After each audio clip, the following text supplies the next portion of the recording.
Welcome back to the Paladins World Championship. We are now in North America, and we're finally going into our very first losers match of the day. So, of course, we're going to be seeing Snap go up against Easy PogChamp. No, wait, let me check my notes. Easy PogChamp defeated Pickled Pepper in a big upset to start the day off. That means Pickled Pepper, the best team in North America, one loss, all fees, have a chance to get eliminated right here and now. Fawn, I know that you didn't see this one coming, but they can get it back together right here for this set. I mean, I would hope they will be able to get it back together because they don't really have much of a chance after this one if they don't end up taking down Sanguine. It's so interesting to see that the number one seeded team, I mean, you don't go 14-1 on a whim, right? I mean, that's just not how it works, if anything. And you have a situation now where you're at the World Championship and yet you end up losing almost instantly in a very, very convincing fashion against Easy PogChamp. So they have to be able to at least try and see if they can make it to the loser's final bracket and not just get eliminated in round one. Now, there is some good news if you're a Pickled Pepper fan out there. First, Sanguine did not look great just now up against Snappin', right? They only started to score some points. They managed to split stone. Plus, you probably don't have to worry about Sanguine playing Sky, right? Which is the big problem for Pickled Pepper back in the first set when they felt like they had to ban him. Yeah, exactly, and I think it's so interesting to see. I mean, we were just watching the games in its entirety, and I mean, you heard my confusion, right, about not only the Sky ban, but just about everything in general, the whole 9 yards. It's just a little bit too interesting to be able to see some of these people just end up really, really showing out with some of these characters. You don't typically see the Sky be locked in a lot, but I mentioned it before. We've come full circle. We saw Sky being picked to try and counter out those Makoas and everything last year, but now she's picked for a different reason. That Smoke and Dagger's healing is enough to make her a viable pick. It's been working for him. Maybe Pickled Pepper can look better, especially with how well Pain has been playing him at Pain here. But now Sanguine, who really struggled mightily back in that first set, have got to find a way to start picking up these pieces, right, Fawn? I mean, for me, it looked like nothing was working. They got 8-0'd through the first two maps, but on Splitstone, that final map, we finally started to see some things start to come to fruition for them. They finally started to get some things clicking. Is there anything from that map you want to see again? Maybe prioritize the IO? I definitely think prioritizing the IO is always a good choice. I don't think you could ever go wrong with the IO, right? I mean, a character that we saw so consistently picked in last year's championship, returning to form here this year, just such a consistent character, a great character to be able to allow the team to not only capture the objective, but make sure, of course, they can push forward and zone the remaining members while they have their sixth teammate, Luna, pretty much capturing the rest of the objective, if anything. I think it's great to be able to have that IO pick, if anything, but the problem comes with her healing. It's trying to spread out those heals. That's where she might fall short against the rest of the compositions, and I think that's why Sanguine were able to lose last time. Well, I do think that highlight reel made a good case for giving Poison Cassie again, right? Looked pretty good on that. They could find a way to get something going. So let's take a look at where we're going to be starting. Stone Keep, not a big surprise, a great map to start off on, but take a look at these bans from Sanguine, Ice Mines and Jag Falls. Jag Falls, certainly a standard map, and Ice Mines, one we see a lot, both removed, so might be an opportunity for Sanguine to take Pickled Pepper to a bit of a different map here and see if that can give them an edge.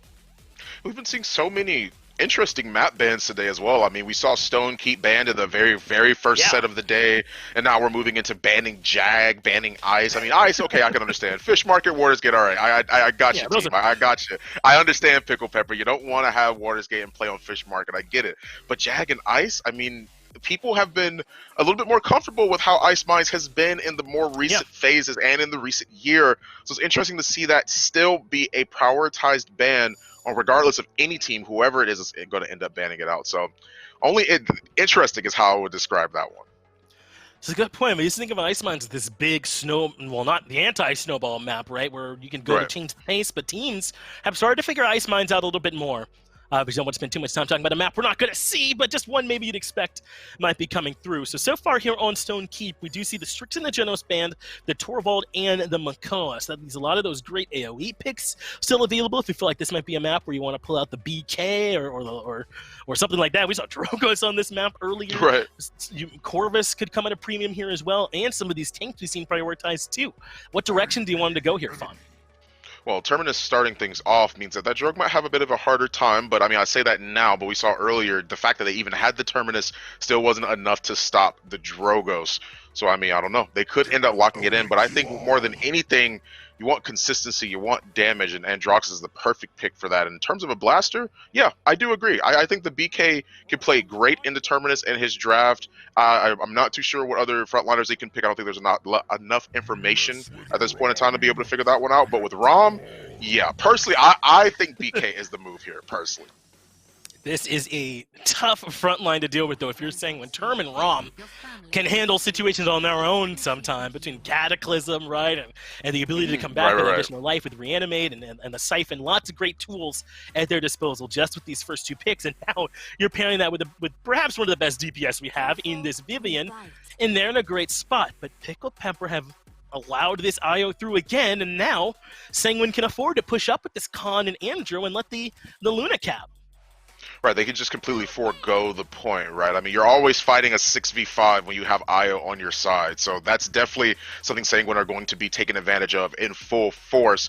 It's actually the Cassie here, interesting, because I think the big game, of course, can put a stop to Rom, but I think the cripple is really what matters the most here to stop Rom consistently enough. You might have the damage to burn through him, but you need to stop his run. That's all his DR. It doesn't matter how much damage you do. When he starts sprinting, he's going to be able to escape most, if not all, those situations if they aren't ready. So I'm not too sure how I feel about the Cassie. I love the damage that she brings to the table, but I don't think it's as consistent as Zen and Corvus on the side of Pickled Pepper. But Puck, the last pick? Okay, interesting. I mean, they want that anti-dive. Yeah, I get the feeling they might want to do a bit of diving themselves even, right? I mean, with this Andro Khan Buck, that is potentially scary if you're a lonely Vivian in the back, even with the Sentinels up or anything like that, or Corvus could be in some trouble, even with his one good mobility option to be able to escape. It can take a while sometimes, a little bit. That extra second or two can be enough for Buck Andro to capitalize for sure. Yeah, right. Yeah, and I genuinely think that the Buck here, I mean, you mentioned it perfectly. It's the fact that they have the ability to dive for because they have that IO. So having that triple DPS and making sure that you can get into the back line more consistently, try and stop that Zen and Vivian from putting any more pressure onto your Cassie or the IO for that case. Since she's probably going to be in the back anyway, she's not going to be pushing up with the rest of the team. She just wants to keep line of sight and make sure she gets those heals. But it's going to be a dangerous one. I'm interested to see the match. Well, we are ready to start the losers. Someone getting eliminated this set. Let's give it down to Merlo and Kresnik to show us the winner. Thanks, John. The battle for the struggle starts here. My name is Merlo, with me, Kresnik, and we're ready for roll 2 Stonekeep. Yeah, definitely can't wait to see these two teams kind of go against each other. Pickled Pepper, they got to be fighting back after what happened to them earlier, and I was kind of leaving it up to, I wonder how their mental is feeling when I was on the desk before, but I can't imagine they're not going to be hungry going in here. And they picked a serious draft for this map for sure. The Undying is kind of interesting on Wonderful here, but they're definitely playing to their strengths, I think, with this. This ROM can tear through the back here. If they want to get aggressive on Steve, this is a draft that can 100% do it with that ROM and that Zin moving together. Absolutely. Right now, very beefy composition coming in. We're just going to watch and witness. Pickled Pepper, of course, they're going to try to kind of get them from the sideline a little bit to a turnaround right here. And we're just going to wait to see if they actually can make the first blood happen. Rom coming in, first blood coming in. As you can see, finally Wonderful. It's going to try to survive as much as possible inside a high ground. But, of course, as you can see, Sanguine taking 63% of the point right now. Yeah, they just kited them out so hard, and when Legacy finally made it in, he was protected by the Cassie. They're moving the IO with the backline, and that's how you have to play IO. That's how you protect her and keep her alive. So Sanguine, I mean, on the back of that Luna, as we have a pause here, they get that free camp. They just played Ring Around the Rosie the whole time with that with the ROM, and they could never actually catch up. You know, 100%. The Luna, you got your 6th man down there onto the point. You can do all kinds of crazy outmaneuvering as soon as possible. So, Pickled Pepper, incredible to actually cast this game because we didn't expect that. And now, it's going to be the battle for the struggle, of course. The only thing that I might have to see is maybe a little bit of a defense, and then I can actually judge if Sanguine has what it takes to actually take down the main threat. I will say, I normally hate triple DPS on Stone Keep, so I think Sanguine is going to struggle to actually cap when we get to this point, because they have a tank in both lanes, and Legacy is shoving this lane on his own, sprinting right through, but the bounce house actually stops it, and he's getting hard focused. And yeah, that's another kill. Very well done, but the payload is still rolling. And of course, you can see much damage as possible coming in from both teams. They're going to try to kind of push it through. And of course, Field trying to survive as much as possible. They're going to try to keep that enemy at bay. Boulder Steve also max survivability. Everybody's just surviving, and that happens with beefy composition, of course. Or they're going to just jump into the ROM. Another kill that's just coming in. Easy for them, and Drox is poisoned. He has the ultimate, the accursed armor is ready, so he just needs the right spot, maybe an angle, and that verticality is going to pay off finally. That ROM, Legacy just got massacred. I mean, there was no way out of that one up there, but they had to trade it out. They had to use the guillotine just to equalize, and taking out the one tank that Sanguine have makes their push so much harder. And again, Legacy, he's just not ready for Gogurt on this buck. That's another one, and right now Quake could pick up the slack, trying to do a little bit of another kill if he manages, and there's another one. That's another one right there. Sanguine actually be able to roll this payload down and get a clean 2-0. What up? What's happening? Rom is going to try to defend, but it's not going to be enough. And of course, Sanguine 2-0. Very clean, very successful from them. I just want to see the ROM slow down a little bit. Legacy's got to hold off, because he is 0-5 right now, and he looks very different, obviously, from the rest of his team. They have so many ways to slow him down when he tries to actually engage. They've grabbed him out of his dash. They've bounce housed him out of his dash like 3 times. If he actually tries to pressure that IO, Luna will stun him out of his dash, so there's just so many things in the way that he can't really deal with and needs someone else. I feel like we're just watching Sanguine wait for Legacy to move in alone, die instantly, and then are getting rid of the rest of them. They only struggle to push because triple DPS is just really hard on the actual conversion here. Legacy has to team up with somebody else, with Skeppy in particular, or else they're not going to be able to break the line that Sanguine's laying down for them. Doesn't seem that that's going to happen right now, because he's already alone, already getting jumped at. Soon after, probably is going to die. There you go, the kill is right there. Oh no, Khan actually failed with the ultimate, so that's a free for the taken for Sanguine, coming in hard. Androx is going to try that verticality, you know, is dashing through, trying to get another kill. Any kill is actually viable right here, because you got full control. That comeback mechanic gave 50%, but everybody's just dying over and over and over, and Drox is doing an amazing game right now. Poison going to try to survive, but it's not going to be enough. Once again, survivability is key, and with Luna and Io at your disposal, you're going to try to have as much healing as possible, but everybody's just getting shot off, and I think Pickled Pepper has this one in the bag. They probably have the point. Yeah, they mean business for sure. Yeah, biggest issue there, I think Sanguine didn't need to keep shoving the way that they did. They walked into a Vivian and a Terminus kind of waiting for them up top, and it did not pay off. Vivian was able to do kind of whatever. Sanguine now on the defense, and this is not where I want to be holding with triple DPS. You can only fight one lane at a time, and Legacy looks like he's already trying to fight here on the far right. Absolutely, and at that point also, you know, your sentiment is correct, because you also have the Guillotine onto the other side trying to get you with that ultimate, so Zin could be a potential trouble, but they're just trying, of course, a Pickled Pepper going strong. They got the point. They start rolling once again, and Drox is everywhere. They're just falling down over and over again. So many problems for them, and as you said before, triple DPS is not the good trifecta right there. It's super complicated to defend, so what's going to happen, Chris? Well, as they get closer, now that they're finally getting to the choke point, they won that earlier fight, but the cart was so far away, Pickled Pepper couldn't really push it. Look at this dive! Everyone's diving the one choke, but they all just leave, and now Pickled Pepper has a siphon to play on. They just survive right there, and of course they're going to try to do a little bit of action. Of course, Io super ready to just push them off. There's a lot of pressure coming in from Pickled Pepper, but it's just not going to be enough. Ram is still surviving. Yep, not yet. Poison and all the other Sanguine, a very good spot right now. They just need to pop those mounts off, you know, gain a little bit of ground, and just set up that defense, you know, at the end of the day. Yeah. I love that Be Gone. I mean, it was exactly what they needed. They dove that and then backed up as Pickled Pepper were trying to collapse back onto the players who got aggressive for Sanguine. They all got pulled back out. Be Gone can be used aggressively, not just defensively here. But look at this whole, the way they're trying to contest this. I think they had Luna near the point, but they have a full surround now. They have 2 people in the back line. If Pickled Pepper go quick, they could actually kind of abuse this split that Sanguine have.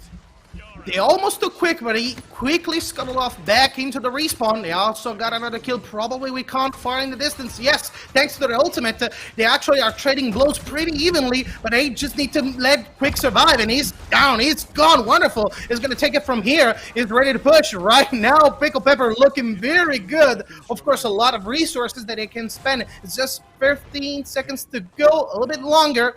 They just need to push, use that terminus, or maybe set up a new defense for the next middle point, because they lost so much aggression in the last action.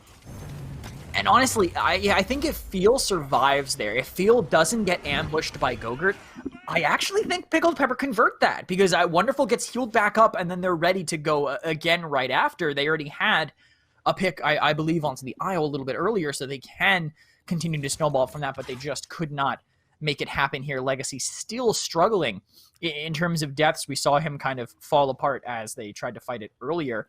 Hero on this Leon's Shield solo tank con. Interesting build. We see some other people kind of leaning more towards the Vigorous Defense card to have more of that healing, but he's focusing purely on the shield itself, hoping that they don't have the damage on the other side to break it. And other than that, Vivian, they really don't. No Wrecker being picked up yet for them either, as Pickled Pepper want to find a way to play this mid. And again, they have to play around Legacy if they want to actually find the win on the mid.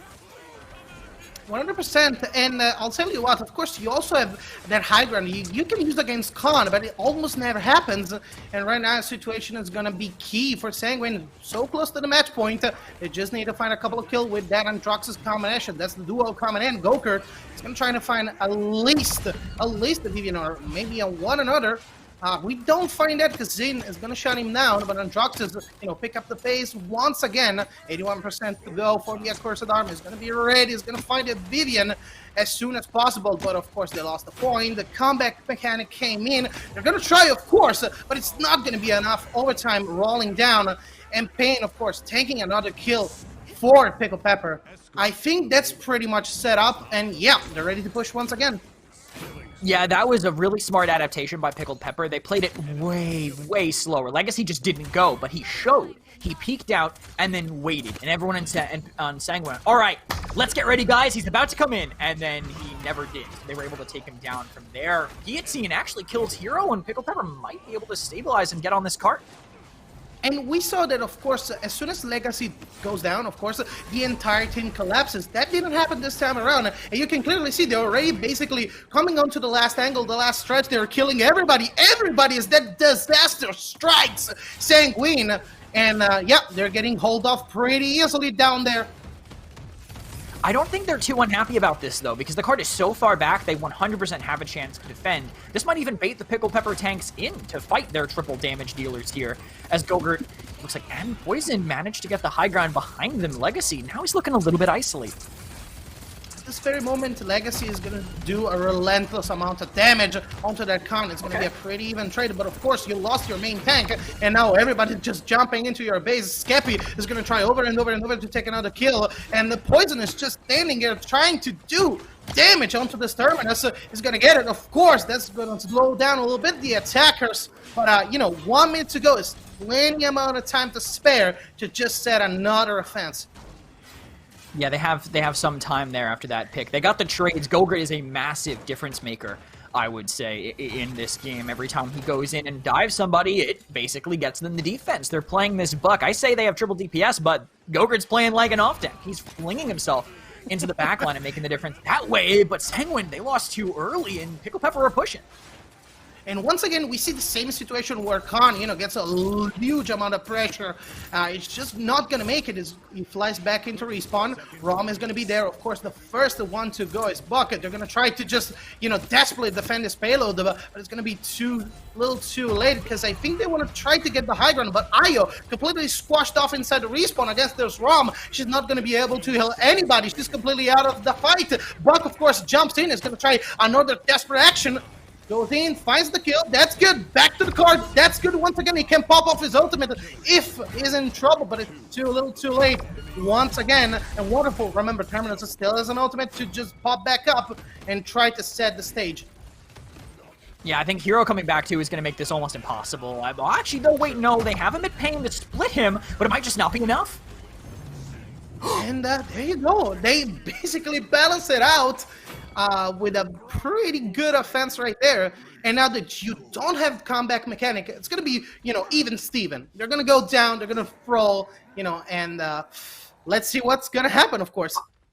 Oh my god, that heal that they're able to give to the Vivian at the last second was really what made the difference. I was like, all right, well, Gogurt's on him, he's dead. That's it, there's nothing else they can do. And then he just gets healed back up and kills Hero. Hero being completely checkmated, forced to turn in both directions. Just great turnaround there. Legacy also managing to stay alive, which has obviously been a big struggle for him. I think he was, 1-8 going into this, and now he's 7-10, so a huge turnaround from the ROM. They've adapted so well to what they need him to do. And Pain, clearly hard to kill. Scapegoat 3, Contingency 5. It's hard for them to actually burn through this Vivian when that shield is up. And Vivian completely unchecked, uncontested onto that side. She's ready to go down, but Poison, of course, takes the first kill, and Vivian just needs to find the right angle, the right spot. Of course, the shield is there. She has control, but remember, this is the last point. That's an even Steven background, so they need to find as much potential as possible. The Accursed Arm is going to come up for Poison, so if he wants to get aggressive, definitely he can, and maybe another kill onto the enemy healer if he has the right angle, of course. Yeah, but they don't really have a way to... It's a good place to be, but they don't have a great way to shut down ROM. But actually, Legacy might have chosen the wrong place. I think he had to be the one to touch, but everyone else went in. They're also distracted. They lose him at Pain. They can go for ROM right now. Look at them flicks coming in. He's hitting flicks left and right. Of course, it still has the Accursed Arm. Remember, Corvus is going to be right there. They're going to try harder and harder and harder. He goes down with the DPS. The healer is gone. Everybody's gone. Pickled Pepper. I can't believe this. They're completely killed off. There's no way they can go back to the point. And Sanguine, they're going to try once again against this Terminus, but Terminus gets shut down almost immediately. Mamma mia, this is an incredible game right now. Of course, they're going to try once again against the ROM, but there's no defense. There's nobody to heal you off, and it's completely over. A Sanguine victory till the very end. Sanguine make it work there in that final mid-fight. And honestly, I got to give all the props I can to the flankers on the side of Sanguine. Poison and Gogurt were all over field. He couldn't really survive. Every time he got picked off, yes, Pickled Pepper managed to make it work when he's alive, but Sanguine just kept targeting him, and then when the fights went long, hey, the team with the healer is the one that's going to win out.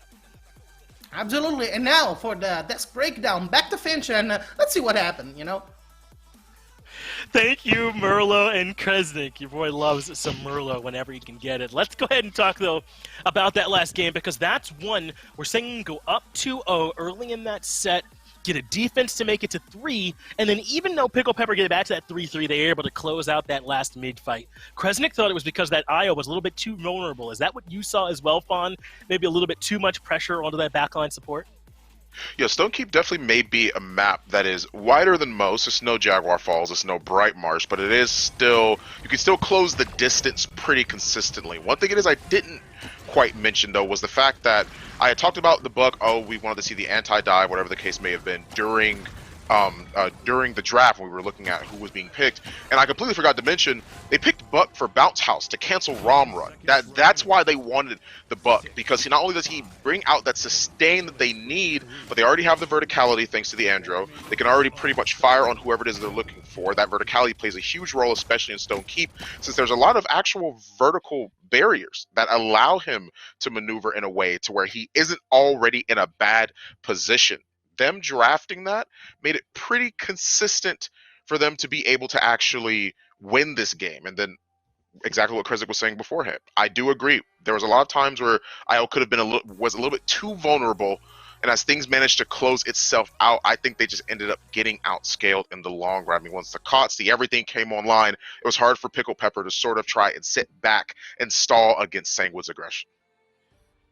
Well played there from Sanguine. And take a look. I mean, both of the backline or the damages for both team, right? Skeppy and Pain, as well as Poison and Gogurt, they both were doing well in terms of their kills. The difference kind of came from those supports, right? And how well they were able to keep them both up and alive and providing some of that healing. And even when they were alive, the kind of healing that they were providing. So it ends up going a little bit over there towards Sanguine. But it was very close. It comes down to a 3-3. And now, Fun, either one of these teams, whoever it is that makes it out of this lower bracket, I feel like they kind of got to get it together a little bit, right? Because when they go back up, when they deal with Yeezy later on, or when they deal with Snapping later on, I don't think you're going to be able to bring in some of the some of the same mistakes that we've been seeing happening down here. If it's not clean, you are not going to be able to have that NA crown. It is too competitive right now as we look towards Ascension Peak. You talked about maps with width. Well, this is a map like that. I don't know if there is a more open mid-fight than this one inside that sort of inner room where the mid-fight happens. It is a tough one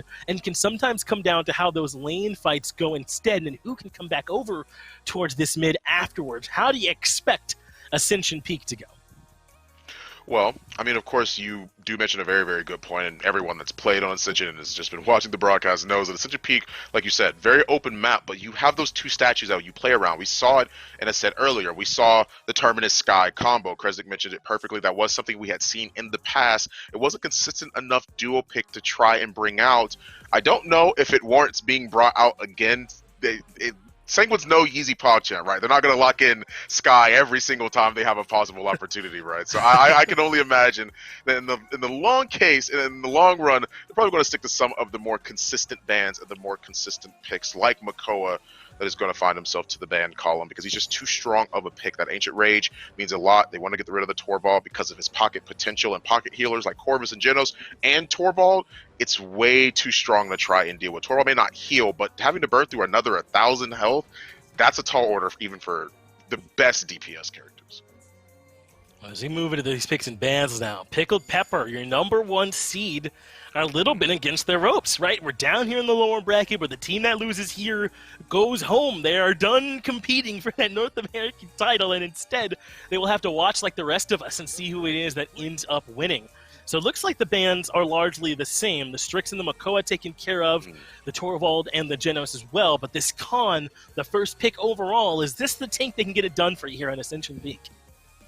We've been seeing Khan a lot today, and I think people are trying to. They feel like the value of Leon's shield is enough to cement Khan as this sort of point tank that contests against a lot of different characters. But what I'm more so confused about is, okay, cool, Khan, you pick that Leon shield, you have that point presence, but nobody's picked a Nara versus that Khan yet, right? I mean, no one's really picking a very strong point tank to try and contest against him. Terminus brings a lot of utility for his team, a lot of peel, and his own healing by pretty much having to burn through 2 health bars when he has that ultimate up.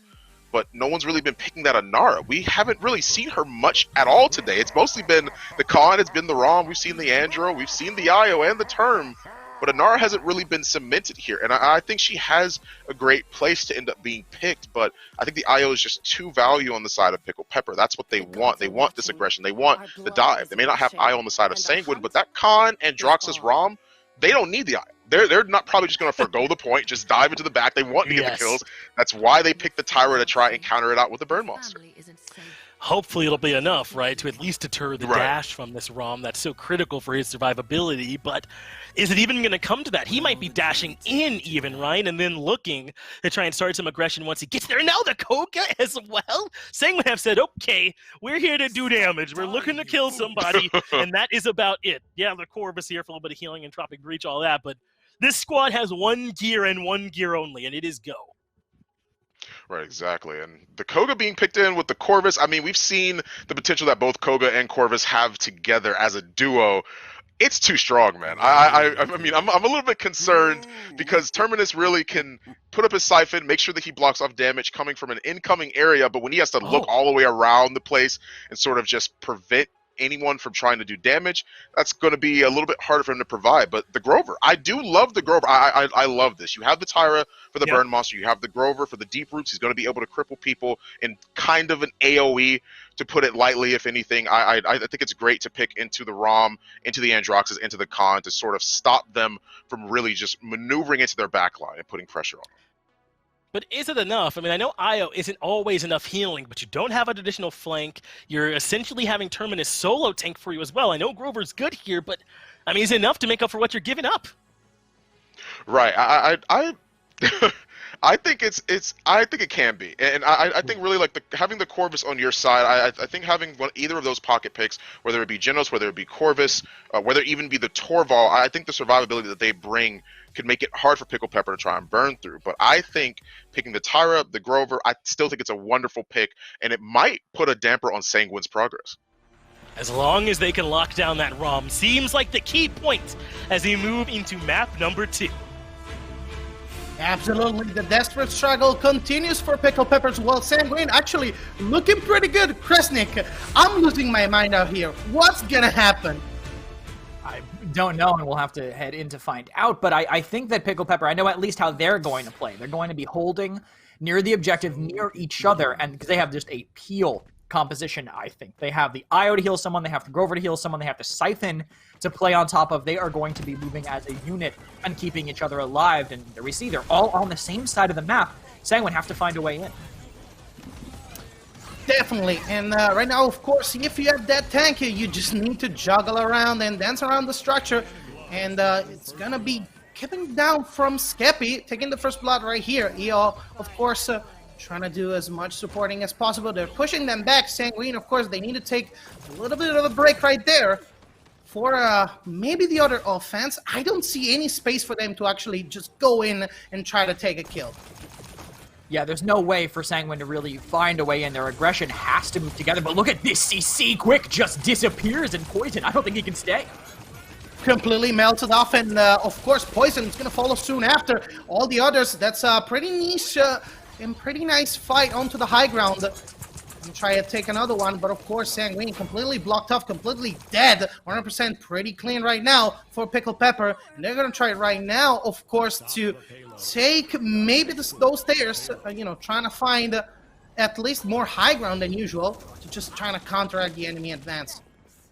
Yeah, they're going to need to take this high ground so that Sanguine don't have a way to effectively dive onto them. And you can see the peel is already working wonders. I mean, Quick tries to run in. He gets hit with every CC in the book. And the rest come in too. They crossfire to clean one up as well. And Poison again is sent running. Burn the monster in tight spaces, and of course that ultimate coming in. Tyra just making sure nobody survives, and of course they're getting pushed back over and over and over. Once again, Poison not gonna survive. He cannot use that verticality, that movement speed. Double kill coming in, and of course Amit Payne just going at it over and over and over. Right now the card is still moving, the payload is rolling, and they're basically at the last stretch. They have a great space taken already, and they don't even need to cap the point because of Luna. Just let her do it right now, but they're not looking at Poison. He's in the back, and the breach will force them away. They might end up getting taken down just by that ult. He's trying so hard, but of course Vivian is going to be there, sure, of course, to defend that IO. Over and over and over, of course, everybody still onto that payload. They're going to try to do at least a mass response, but no can do. The damage just too high, the fire, of course, and Vivian coming in, guns a-blazing, taking everybody out. Poison looking pretty good, but it's not going to be enough to defend, and one desperate struggle once again from Sanguine. That's a clean 2-0 for Pickled Pepper, and let's go for the next middle point. Yeah, watching the way that they play this Siphon, this is literally being played almost perfectly, I think. Anytime Sanguine tries to get aggressive on anyone and they don't have the CC necessarily to go through and pick someone off, Wonderful just says, all right, well, I'm just going to wait till you shoot someone and I'm going to Siphon on them. And there's nothing you can do about it. There is literally nothing Sanguine can do to break through it. I think the only option would be make Hero come in on the dive too and grab the Terminus, or have Quick knock the Terminus up, and in that second that term is up in the air, kill the target. It's not easy. It's not a guaranteed thing. It has to be something that they have to out-teamwork the defensive ball that Pickled Pepper are playing in. But that's harder, you're saying. Their execution is stand on top of each other and protect each other. Sanguine's is, all right, can we all collapse in the same spot at the same time? It's a much bigger ask for Sanguine. And can you collapse when tired? Just so much damage in every single corner, thanks of course to that burn monster. And once again, we know the Terminus is the engine and everybody's just rolling with him. But yeah, they're having some problem with Poison, of course, just barely trying to stay alive, while of course trying to dish out as much damage as possible. But yeah, Poison is just making plays over and over and over, but tired and all the others, the pressure is there. Of course, Rome is gonna miss, but everybody's just collapsing onto the enemy team. Pickled Pepper, insane right now. That point is going to be secured, of course. And there you go, pretty much over. There's no way for Poison to actually come back from this one. And they just need to, you know, find a good mechanic, maybe a comeback mechanic as soon as they find a couple of kills. But it's so hard to find those single kills, you know?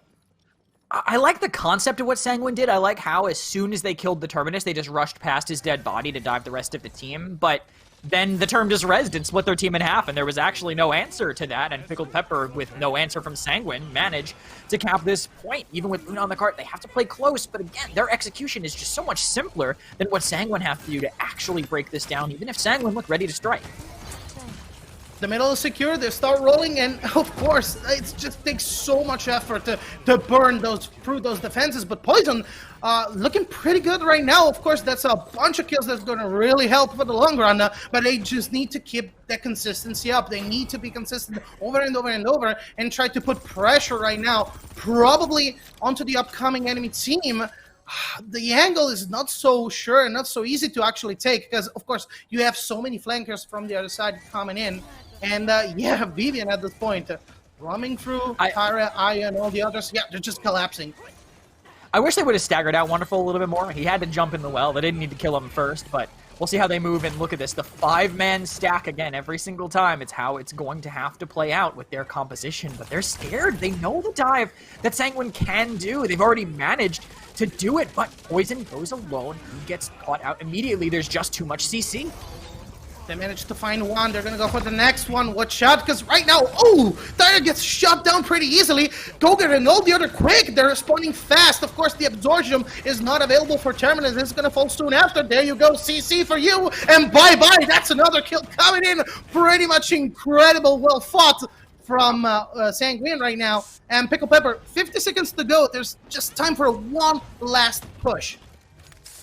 Yeah, and even if they win this, think about how long that cart has to go. They have to push that entire cart basically in overtime. That's not really realistic.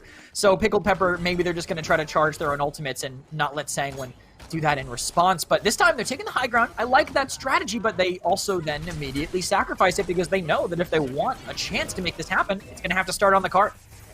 Terminus coming in, and he needs to unlock the fight, but so much damage coming in right now for Koga. And there you go, collapsing one another on top of each other, absorbing everything he can from this fight. But of course, everybody's just following through. Poison and all the others. So much damage coming in. Gorger pushing from the sides. 9 seconds to go. And you want to keep those resources available for the next point. Yeah, Pickled Peppers is 3-2-1, and Sanguine is getting back. But we are very close to the match point. So you need to be playing very carefully from their point on. Yeah, if anything, I think both teams are probably hitting themselves a little bit for the ults that they spent there. Maybe less so on the side of Pickled Pepper because, I mean, it's Grover ult, right? It charges so fast as is. I think you're not too unhappy about seeing that on your side. But with the other ults that they have, the only ones that can really engage is Sanguine. If anything, they could just look for an overpower. Maybe if they pull Wonderful, that makes the rest of the dive so easy. As soon as Wonderful lets down his Siphon for a second, I'm sure Hero is going to go for a pull on him, and then their dive comp becomes significantly easier to execute. Not only do you lose out on the Siphon, you also lose out on the Crush Stun. That, paired with the Burn Monster, is really what's tearing into their aggressive dive, right? Anytime a tank walks up, suddenly he's stunned in a cripple that is also doing percentage health damage. Get rid of that, the game becomes a lot easier. And there you go. The execution came in perfectly right now for Pickled Peppers. They got the first kill. They need to pay close attention to the Droxus, but they're going at it. And of course, trading blows left and right, left and right. We see that Goker doing an amazing job trying to wear them down over and over and over. And they keep coming at it. Pretty balanced coming in so far, but Tyra does not find a target. She gets stunned. That's a lot of damage. That's a lot of damage coming in, but she survives. She's ready to actually go against Rom once again, and Rom just needs to escape. They got so much pressure, so much potential, and they actually got the point, and Rom still alive, but barely. He might get passive heal in time. He has some cooldowns, but again, they're just gonna, look at this. Just crippled and rooted in the cripple. That's brutal, and now they're one member down for a fight that decides this whole map effectively. But Sanguine already, they got into the back line. Cooper has to be careful. And Rom having a super tough time, and they're so far back, 77 to go. And of course, we see that Grover also has the ultimate, so they can actually sustain another team fight. They're going to do that. Of course, Tyra once again, as Ultimate and Burn at her disposal. So much damage coming in. Hayo, of course, contributing inside the fight. Rom is going to try to break them apart. It's not going to be enough. And once again, 1-1. Rom versus all the others in Vivian. That's just a barrage of damage coming in. It's unfeasible. It's just too much to handle. And they're falling down, getting picked off one by one. And this map is going to go to Pickled Pepper with a decisive strike and victory. Yeah, I mean, Poison's on the point right now. It's not going to change much of anything. Pickled Pepper, their death ball, their counter dive, it ends up just paying off perfectly for them. Quick, just so close, but no cigar, unable to actually keep it contested. And that was just I love the way Pickled Pepper executed that. Again, they picked a draft with a much easier execution. And that could be a risk, right? Because they could come out and just be like, oh yeah, by the way, we're just playing insane today, and we're just better. But it's not that. It's a close matchup. When you can peel for each other like that, you're setting yourself up for a win at that level. Yeah, and Rom, for sure, he was completely outnumbered, out-countered. It was a tough time for him, but we're back to the desk and see the breakdown. Thanks, Merlo and Kresnik. Pickled Pepper get it done there on Ascension Peak, and I was not necessarily a believer that the Io and the Grover wouldn't be enough, but it turns out the lockdown, the control was absolutely enough, and they run over Sanguine. I still have Fawn here with me, and Fawn, I got to give you your credit. You said that was exactly how this was going to go. I wasn't 100% a believer, but it was too much. Neither the Khan nor the Rom could get out of there, or the Koga for that matter. It was just too hard to deal with a double cripple, and we had talked a little bit about it before we ended up coming back to the cam and everything. Only one of them had resilience. It was Quick, and he only had resilience 1, if anything. Yeah. Rom is the one that needs the resilience the most, but in situations like this where Quick tries to move in, and once he's committed, all right, cool, I'm in position, I got him. Don't worry, team, I'll lock him down. And then it's like, oh, no, you're stuck in here with us. It's not the other way around. And he gets double crippled, and then he gets killed, and Quick no longer has a way to get out because he used his DR to get in. Like, that's what happens every single time. Tyra and Grover were just too strong, and you see it in the replays right here. Emmett Payne just running down everybody. I mean, it's really hard to fight back because one thing that people may or may not know is that if you actually throw out the cripple axe with Grover and you get the deep roots proc off, it will go through Khan's shield if it doesn't hit him directly. If he tosses out the cripple axe, it hits Rom, Khan's next to him, he still gets rooted, which makes it even worse for everyone else that's standing in the vicinity, right? So Quick has to push into them so he doesn't end up putting his teammates even more so at risk than before. And the slash-ons are very indicative of how well Pickled Pepper were able to clutch out this win. They really were. I mean, I thought that if Quick was being aggressive, dashing in maybe, then the cripples wouldn't affect him nearly as much, but that was not the case. If he did dash in, he died when he got there, and if he didn't dash in, he didn't have the option to leave, right? It all ended up, the flowchart ended at the same point. It kind of didn't matter where he used the dash, it felt like, in that equation. And everyone else struggled in this one, too. I mean, Goger does end up outputting 55,000, but that's nowhere near what Payne and Skeppy were able to do on the other side. The DPS, it felt like, just couldn't keep up, and largely that's because their front line was getting melted. I mean, this was about as one-sided map as you could have seen, and this maybe is the boost that Pickled Pepper need, right, to get back into the groove. This is your 1 seed here in North America, and here I am surprised that they won a map. It should not be this way. Instead, right. Pickled Pepper should be the ones that are dominating, and perhaps Splitstone can be the one where they establish some momentum, maybe get a couple in a row. But it's hard to say they'll necessarily go that way. I'm wondering, though, Fawn, is this where we'll finally start seeing the IO ban in this set? Because both teams have just kind of let it ride so far.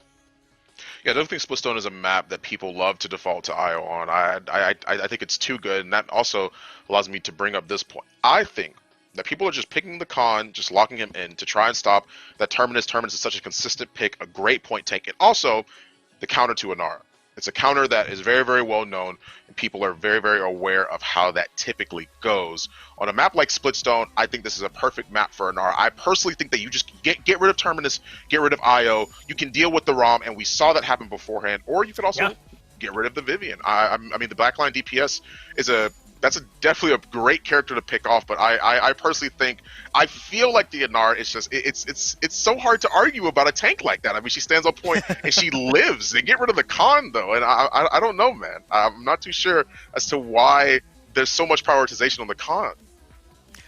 Well, this time it does get banned away, so we might see the NR make her way through, as the IO does get banned away by Pickled Pepper this time. So they banned the Genos and the IO away, perhaps putting a bit of a premium on Corvus. And with Khan banned, I also wonder which tanks we're going to see. Certainly Terminus, I think, still deserves to be picked. You don't have to worry nearly as much as you might with a ROM about picking it early, so wouldn't be surprised if we see that, but they're 100% correct here, aren't they, saying when Torvald goes unbanned, and so Torvald gets first picked. Yeah, the immediate pocket, but of course it leaves Makoa open as well. And a few other characters. Corvus is still alive and doing pretty great, if anything. I think I can imagine seeing that as a pocket healer on either side, depending on if they want to go the double pocket route on Sanguine side, or Pickled Pepper just need good enough survivability. But it is actually going to be the Terminus luck in first. And Makoa, to follow that, why I mentioned him, he's too good of a pick. You don't want to give that up. And the buff that he received, going from 150 on the shell spin to 500, that's huge. He bursts any target that he's going to hook in, pretty much drag all the way in there, even though people are going to take half shell. That's still a lot of damage that squishier targets have to eat, and it leaves them very low and more than likely dead, if anything. But this is the return of the Sky. This is Sky again. 100% win rate. We've seen her play it in 2 games. I'm not sure. I guess it's just to take care of the Terminus and Makoa, but this is it has to be debilitate Sky. You've got Torvald, you've got Grover. I cannot imagine they're going triple like sort of support healer. I can't see it. It has to be debilitate to try and deal with Terminus and Makoa. But we just saw Pickled Pepper's nightmare materialize. This is the pick that caused them such frustration back in set 1. It's the reason I think they're down here in the lower bracket. Their struggle to deal with it eventually culminating in them banning it and kind of leaving other picks open.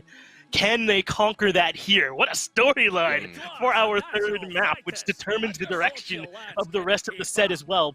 So now they have this Barrett coming in. This will obviously be their point tank here, Fawn, with the Grover and the Torvald here to help. But who are they going to pick for this Torvald bubble to go along with it? They already have the Sky, but I was thinking something like an Androxus is what can really use that bubble effectively.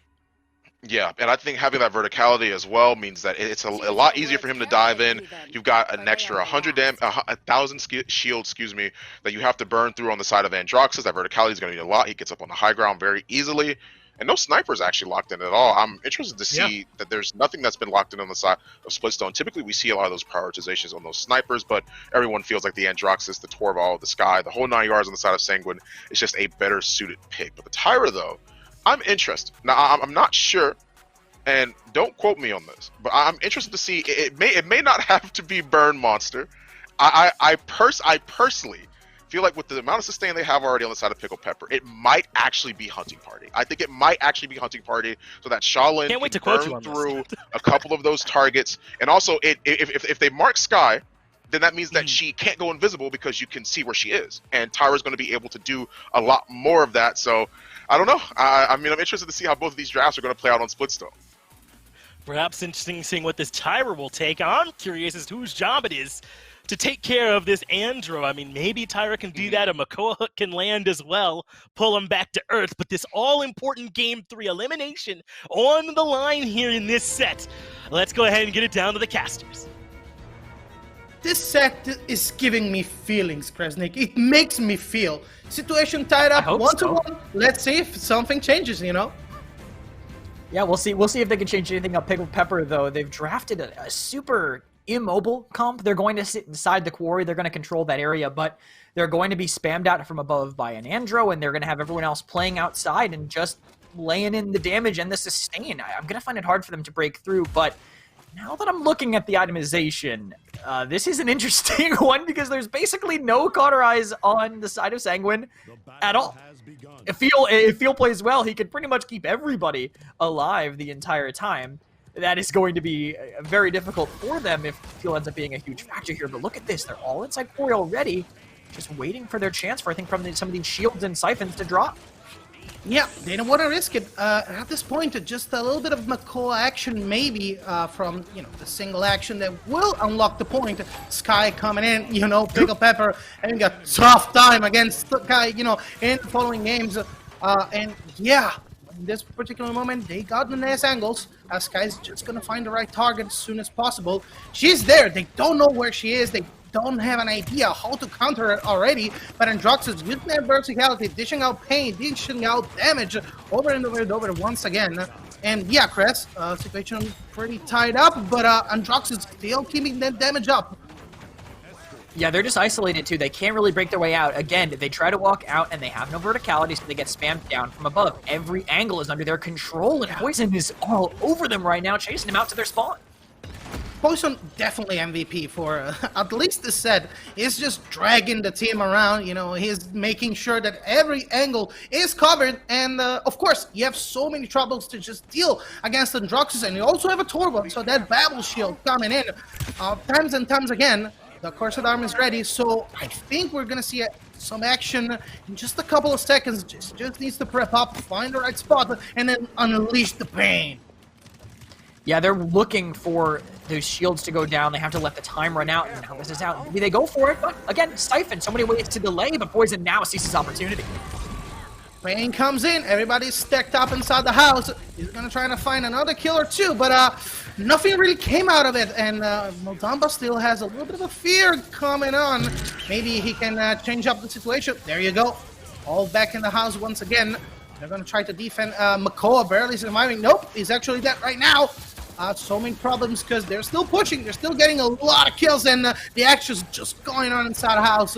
Once again, bunch of kills getting collected by Sanguine, and the Payloads is just rolling over again. They tried to fight it, but I mean, when you're stuck in that choke point, Sanguine managed to get outside. Everybody in Pickled Pepper dove into the same area to try to benefit from the Term Siphon a little bit more and benefit from their general sustain. They couldn't make it happen, and now Sanguine is looking to make a move off of a Dome Shield put by their spawn. Ooh, there's a pressure coming in down there. Of course, he gets the kill. Also, thanks to Poison, he's going to go toe-to-toe against Makoa. Makoa is completely melted off from this one singular action. No tanks, no defense, no anything to just block that payload, and everybody's just going to die. Sanguine looking top-notch right now against the Pickled Pepper, and Pickled, they desperately need to win at least one single match.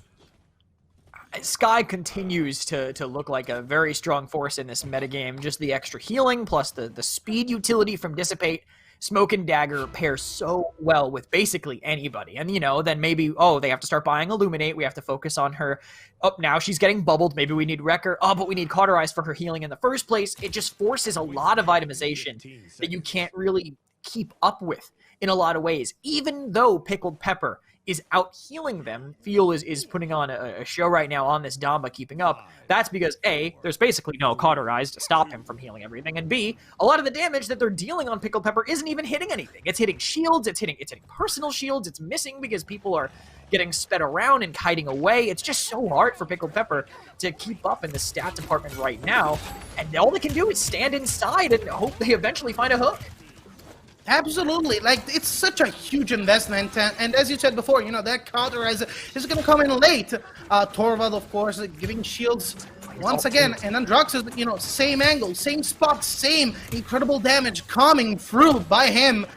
We still have a couple of ultimates they can actually spend a Sanguine. They got control of the point and just bleeding everybody. They're going to try to take a little, maybe a kill onto the Fidget Spinner. Not really came from it. Ancient Rage from Makoa just to survive. It's a 1v1. It's a very complex situation, but the damage, of course, is there. The bomb is there. There's no absorption, and of course, it's going to fall down. And one after the others, they're just falling. And yeah, so far so good for Sanguine. The Sky's really paying off. Yeah, for sure. The triple kill that Goger was able to basically clean up there near the end, finding wonderful pre-res, and only one choice left in the Roots. Seal this round up for sure. No way they can contest. Sanguine run away with that one. The ultimates they had were just really well used. Torvald's ult to force them to have to hold back and hide. Grover ult to stop the Ancient Rage from doing anything, and a Sky Bomb near the end to stop them from accomplishing anything else outside of the quarries. Pickled Pepper just can't find their way out, and they need to if they want to have a chance. And basically, this is the same situation. They can be forced into a choke point, and then you got your Cursed Arm, and just a bunch of kills coming in. But I think they're trying to find the aggression over here, because they saw Androxus a little bit unsure about the aggression from before. There's definitely spacing out and using that high ground at their advantage. They got, anything at their disposal to just keep them at bay. But Androxus, you see him there, just with a Babel just surviving an awful lot of damage, and the card is still moving. Yeah, over them. They have a great position to keep contesting it. Just hard to make sure it's for sure going to be pressured. And look at this behind them. They weren't ready. The verticality got Poison find his first pick.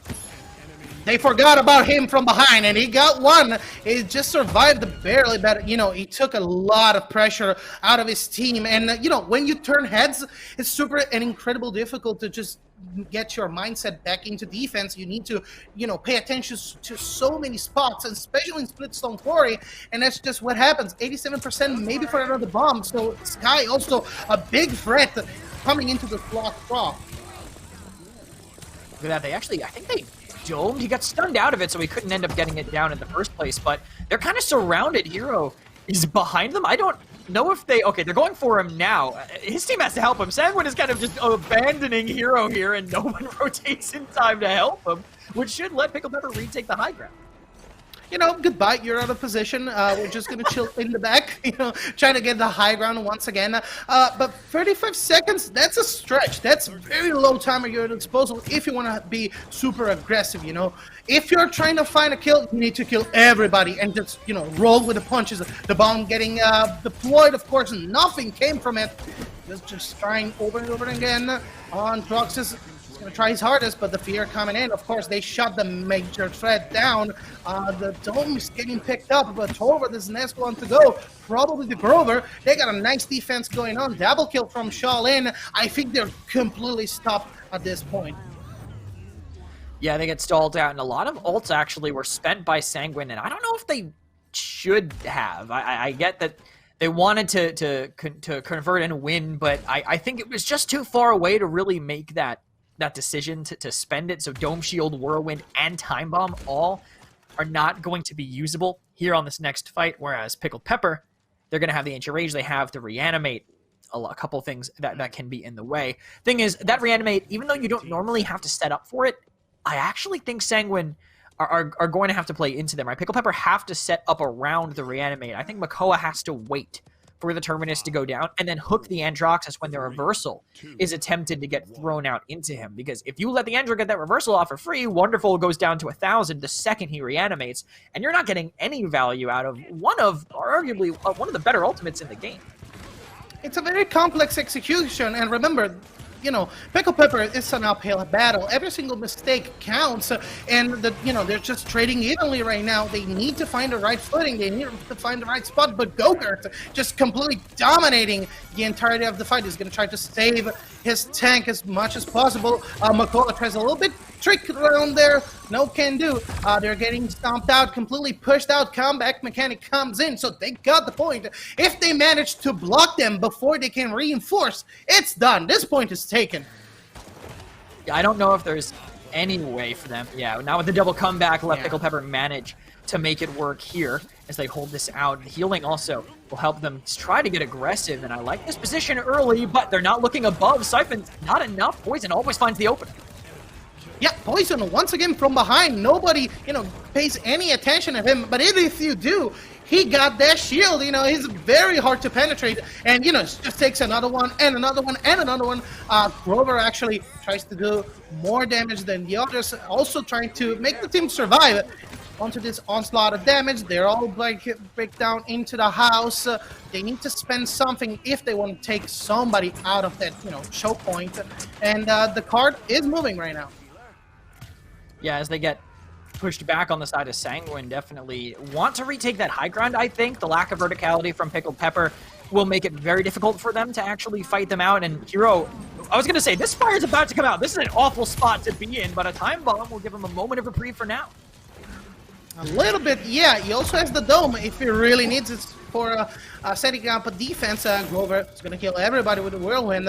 Torvald getting shut down on Pickled Pepper. Incredible action from them. So far so good. They actually took incredible pressure out of them with this uttermost single dominating fight. And I think they're pretty much all backed up in the spawn. Sanguine does not have an option right here. Yeah, no way really as they I actually like how Pickled Pepper are taking this right now. I like this push into Elevator, and Poison plays against it really well. Juking that hook means they have to wait another 10 seconds to make anything happen. They have to find a way to get in here, really. Look at this high ground stack that they have, but all I'm going to have to do is lock down the 2 doors and ignore the half shell when it comes down. I think they're going to do that, and let's see what's going to happen, because Thorvald is down, so the major threat, of course, is completely shut off. Sanguine, they're going to try once again to hold this point as much as possible. Skeppy takes another kill. Hero, of course, great defense. Poison finds another angle. Poison off the wall. Of course, without the Thorvald shield, this is going to be a little bit more complicated, but it still has a lot of verticality, a lot of open space, and another kill coming in. They're defending pretty well right now. And with the Accursed Arm, also, they can expand it and get a little bit of extra damage, AoE. Be careful now. They don't need it right now, though. With the way that they managed to hold out, with the timing in particular, there was no real way to get back in and actually fight it out. But I think Sanguine going into this with 5 ultimates is good for them. They're only really missing out on the crossfire for Pickled Pepper, but Sanguine, I love their ults on this mid, honestly. I love the whirlwinds to stop any aggression from Pickled Pepper when they do finally manage to break out of that choke point. And the Time Bomb and the Hyper Beam are all things that make them just kind of get locked in. They can't really walk out, right? They go look at the choke point, die to the Hyper Beam and the Fidget Spinner. If they try to actually come out, you have to go hide behind on the Time Bomb behind that. It's just almost impossible for Pickled Pepper to really end up with a win in this situation. It really does come down, and I hate saying this because I feel like it puts a little bit too much pressure on the man, but they got to get hooks. If these hooks on Legacy don't connect, if they don't pull someone into Quarry and equalize the positioning, I don't know what Pickled Pepper can really do, but it looks like they have a different idea. They're flanking around. Yeah, they're flanking around and trying to hit those spots. Makoa super aggressive with Moldamba and all the other. A bomb is going to stop everybody. The damage flowing in. Of course, we still have a fear coming in from Moldamba. Everybody's just panicking, going around Pickled Pepper. They're actually able to find enough kills, and this point is going to be secured. They just need to find, once again, that high ground. Block those bounds, block those reinforcements. Great execution from them. We were expecting an easier fight, an easier time for Pickled Pepper, but right now, incredible show from them. Yeah, they move as a death ball, they find one person isolated, then spend every ult that they have. Euro makes it back in, and they have a dome shield to buy time, so Sanguine, they have another chance at this. Finds for sure Terminus. Try to get that Makoa down. The shield is down, the half shield, of course, is gone. And they need just to find another verticality. Oh, Poison getting stunned, but it doesn't matter. Still has that shield, still has that angle. The damage is going to be insane. 1 shot, 2 shot. He's going to try to find a flick. Not super easy, though. Pickled Pepper still got control of the point. Gogurt not being able to actually find any kills already. Maybe with the... yeah, right now, if they can find with the tank a little bit of a defense, they can actually try, but Skye, super dangerous for her, and while they're blocking vertically for Poison, Skye, yeah, there you go, she's gonna do the damage, she's gonna come in and clean up the entirety of the team fight, and I think they got it, they finally got it. Poison actually coming in with 5 kills, they secured a big fat W. What just happened in the end? I mean, there was such a stalemate. They held on long enough. I was going to say, I was worried about Sanguine. They almost threw it away there earlier when it was an even stalemate. Hero walked inside Quarry in a 5v3 and gave himself away, so they had to back up, but the retake was there. Torvald plus Andro just keeps Poison alive, letting the man just wipe the floor with them near the end, and that's why getting stuck in that Quarry can be difficult, right? They're going there, again, Poison's above, collapses in, and there's nothing that they can do to answer him. It was so consistent with Poison taking that the high hill, taking the high ground, just using that vertical damage. And when your head is turned to the Skye with the absorption and everything else, of course, you're bound to forget about Skye. And she cleaned up everything. It was beautiful. But of course, we'll be right back after a little break. So don't go anywhere.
Welcome back to the Paladins World Championship in North America. Right now, Pickled Pepper, your #1 seed, are looking at the wrong end of a 2-1 lead in favor of Sanguine. They bounced back in a big way there on Splitstone. They were ahead. Looks like they'd let Pickled Pepper back in, but they retake that final mid-fight, run over them off a big multi-frag there from Poison, and now Fawn, they're on the precipice of eliminating what I thought was the best team here in the region, but that's why we play these tournaments, and specifically why they're double elimination.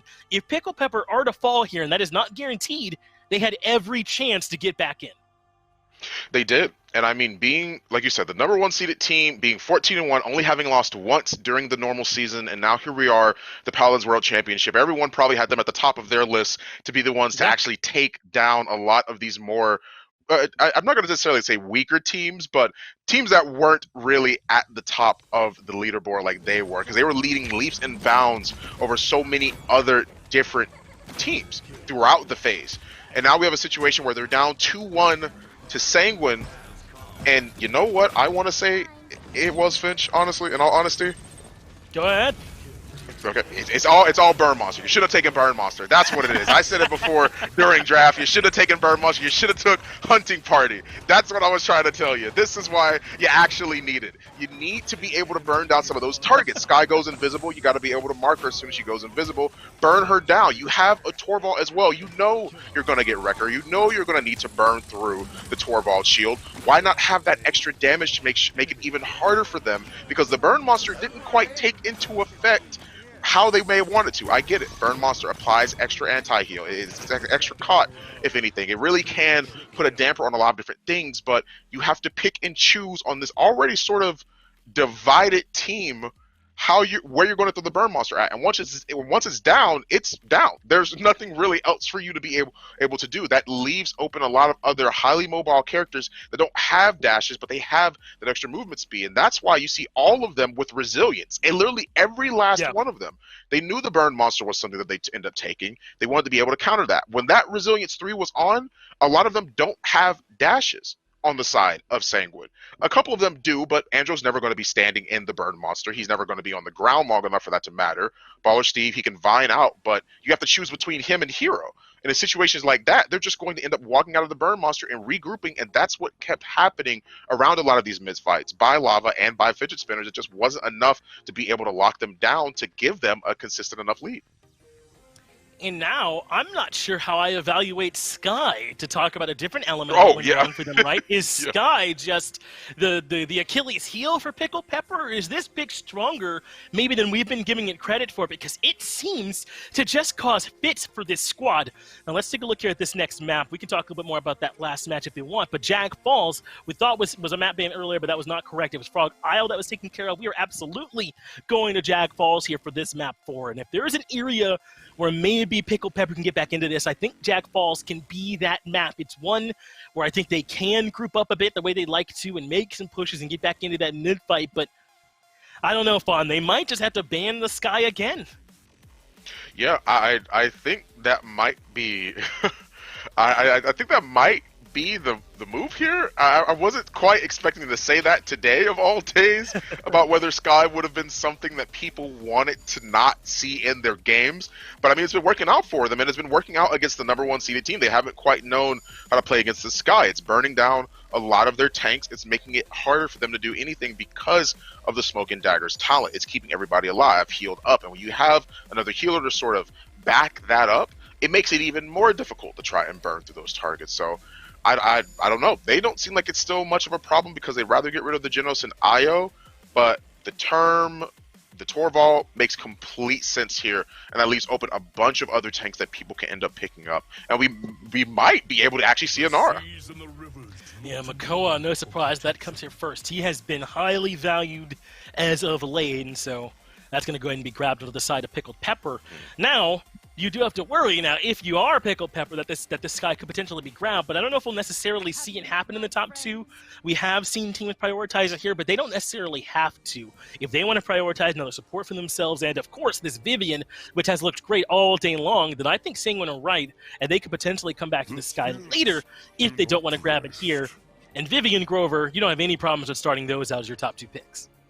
No, especially not on a map like Jack Falls. It means that Grover can heal a lot more areas. His reach has pretty much been extended through the wall, and there it is. There's the Anar. It's. I saw a little bit of a discussion in chat earlier about, you know, Anar had received some nerfs. Maybe she's not as viable anymore. But you have to remember that Khan also received those same nerfs earlier in the season, and he never got buffed after that point. And now here he is leading the charge in a lot of these different maps. It means that he has that versatility. He's still there, and I feel like the same could be said about Anara. She's still a strong frontliner, and it's going to be hard for them to break through her. Having that Earthen Guard, Mother's Grace, is going to keep her alive, stop the cripple, stop the Khan from grabbing her.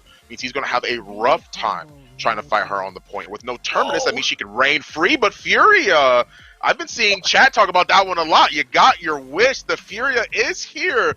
A healer that we haven't seen in it's been a long time. Yeah, Furia kind of gone out of the window with her being, you know, a bit dependent on line of sight.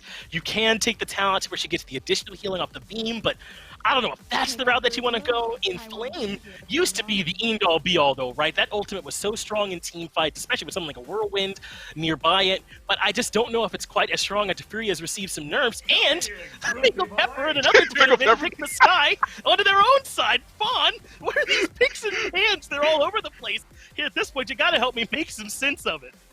All I can say is that it really do be like that. That's all I can say about that one in reference to Pickled Pepper picking up Sky in the very, very last slot. I mean, that's not something I would have expected to see. But I mean, if you can't beat him, join him, right? You got Bomb King to finish things off on the side of Sanguine. I'm liking Sanguine's draft a little bit more. I think having that double healer, having that Bomb King, it's going to be hard to try and fight back against them in Keep, because that's where Bomb King's probably going to be playing with a couple of his, not Keep, excuse me, in Secret, with a couple of his teammates to try and keep people away from Pickled Pepper, if anything. I mean, Bomb King is a very, very consistent pick, and I'm excited to see him in Jaguar Falls. Well, Sky now on the side of Pickled Pepper. Will that be the cure, or will they be eliminated here and now? Game 4. Let's find out. We're ready, boys. We're heading down for a possible match point here on Jack, the fair and square map.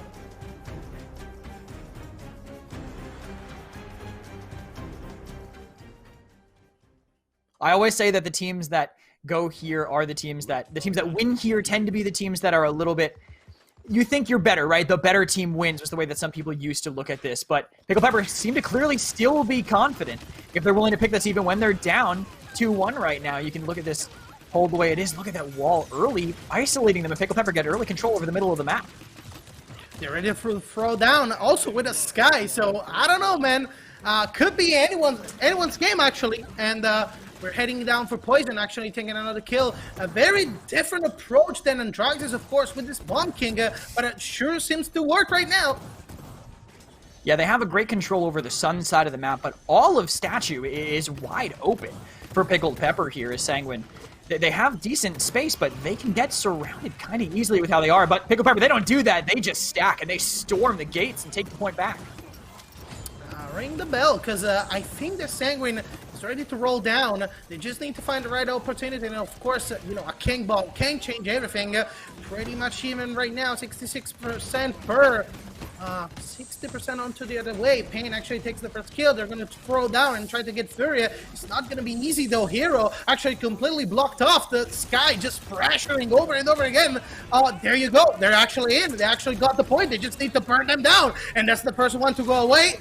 Probably the second one. The overtime is going on. The ball is just gonna block everybody. They burst through it. They got the damage, but the bomb is gonna come out. And how can you touch the point if the bomb is there? Double kill coming in. Furia is the next one to just reset. Triple kill going on for Emmett Payne. They just got the point, and they're ready to roll. Now, Merlo, I don't mean to. I'm kind of lost because I saw Quick. Why was he so far away from his team? He's playing Grover. He was on the other side of the map practically from the mid-fight. But still, I guess, was taken down by Pickled Pepper while they were settling there. So much point control when they get... I don't think Sanguine can afford to let them on at all. Amid Pain knocked dangerously low. Sanguine have to get these AoE damage, have to knock them away because Pickled Pepper are just so hard to dislodge from the point. Ooh! Look at the aggression coming in from Pickled Pepper. They just wanted to shut them down, shut them off as soon as possible. And remember, you're trying to push against the high ground, so it's kind of difficult. But now, if they kind of take the middle point, middle ground, they can basically contest it, maybe pop a couple of mounts off. They got themselves a huge chunk of time. So they just need to find the right angle, maybe cover one of the two side lanes, and they're good to go.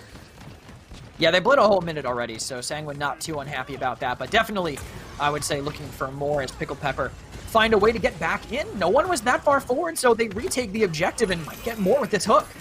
Ooh, Makoa gets the Bomb King. He's ready. He was actually going for Furia, but, you know, once beats the other. And a second kill coming in. They're rolling through. They're pushing through. They're going to try to get that point as soon as possible. Pickled Pepper, completely unstoppable. It's insane. Also, you got the Ancient Rage, so that means you get a refresh if you are getting shot at. So they're ready to go. They're ready to roll. Not many resources, not that many ultimates, but they don't need them. Yeah, they have some space already for Pickled Pepper. We move the Sky, helping the Inara up front. So much healing on her, too, and they have to use an Inflame to break out. Ooh, Hero just tried right down there. The wall is going to block everybody off. They're going to try over and over with Poison, leading up the charge.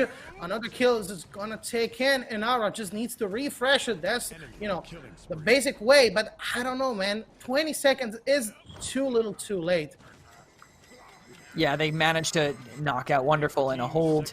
Looks in the cards here for Sanguine as Pickled Pepper want to set up, but they don't have their Inara. I mean, Wonderful will be arriving just as the timer ends.